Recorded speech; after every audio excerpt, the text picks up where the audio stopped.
Hi, welcome. It's hard to believe that we're here at week 16 of Dr. Paul's protocol. Now again, this is just the beginning of your journey to optimal health. I know it's been 16 weeks, it's been filled with a lot of content-rich information on nutrition and exercise, but just think, looking back, what you have learned and how you have improved and gained a new life of optimal health. So I want to compliment you, I want to congratulate you on 16 weeks of hard-earned changes in your physiological and psychological and overall health and well-being. So what I wanted to do today, week 16, is to give you an overview of what it's like to live the life of Dr. Paul's protocol over the course of a day.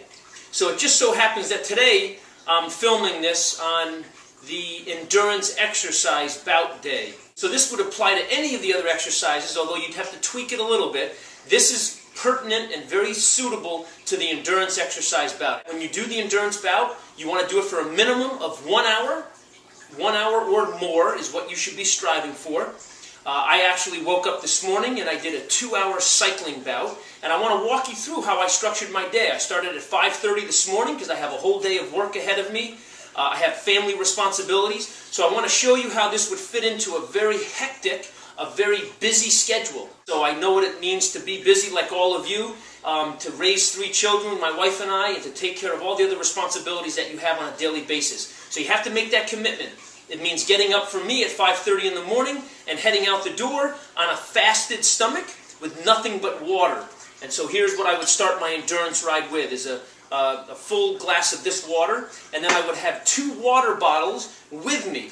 One would have pure water, and the other one would have a little bit of a sports energy drink in it, the other water bottle. I would drink the water only for the first hour, unless I'm really sweating profusely.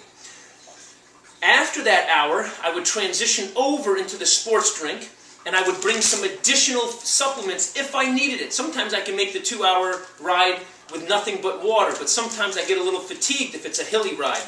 So I bring some sport gels and then some protein carbohydrate bars. So I bring these with me on my ride. That's just enough fuel to get me through it if I need it.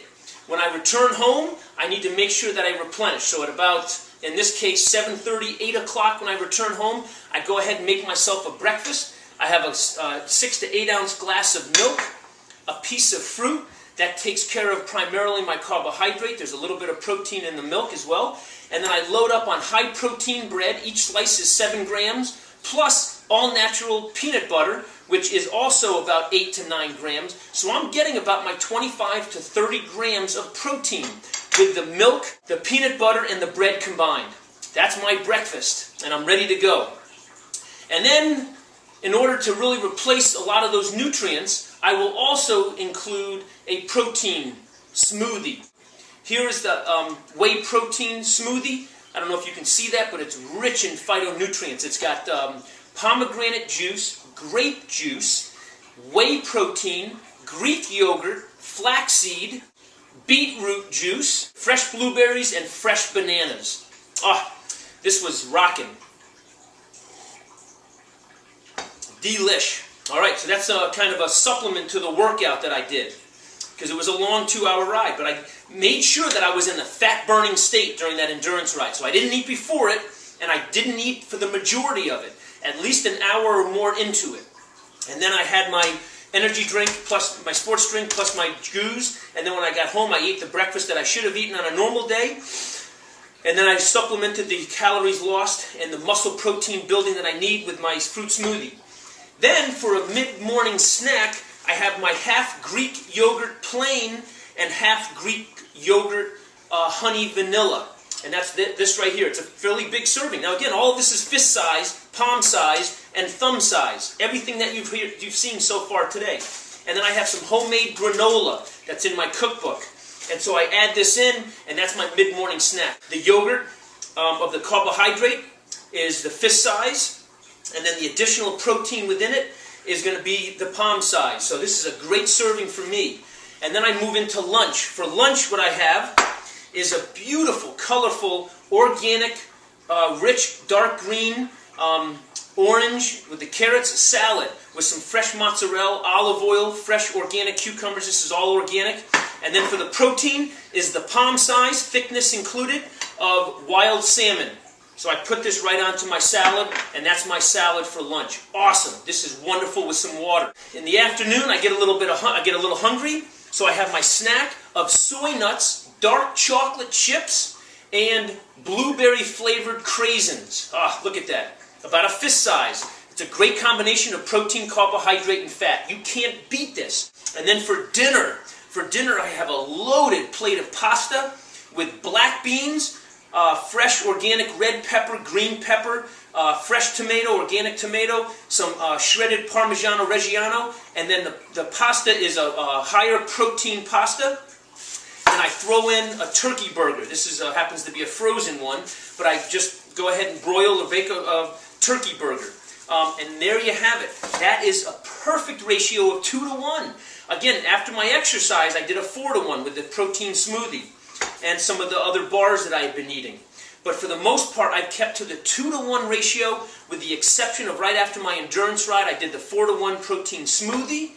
And then, of course, at night, I get a little hungry. I want something that appeals to my sweet tooth. So I have some kefir, which is a form of yogurt, but much higher protein, with some chocolate milk, organic chocolate milk. So this is about anywhere from 15 to 20 grams of protein because of the chocolate milk, but mostly the kefir, which is a more protein-rich form of liquid yogurt.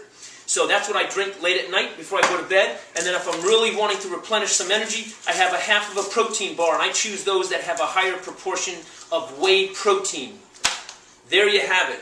This was the day in the life of Dr. Paul himself, with all of the food that I would consume over the course of a day. And I want to add this. This is nutrient-rich food. It's all of the same foods that I've talked about in my All-Stars. It's the same food that I recommend to you in my cookbook, and the same food that I recommend in my shopping guide.